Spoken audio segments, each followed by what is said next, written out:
নমস্কার বন্ধুরা, আপনারা কেমন আছেন? আশা করি আপনারা ভালো আছেন। এই দেখো, আমি আজকে ডিমের ভুজিয়া বানাবো। এখানে 4টে ডিম ভেঙে নিয়েছি। ডিমের পেঁয়াজ, কাঁচা লঙ্কা, টমেটো কেটে নিয়েছি। কড়াইতে তেল দিয়ে দিয়েছি।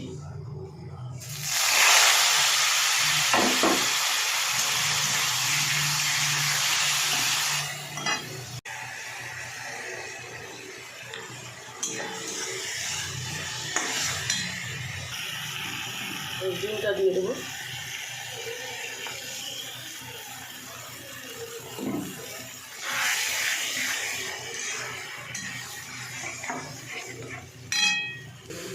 ডিমের ভুজিয়া হয়ে গেছে, নামিয়ে নেবো।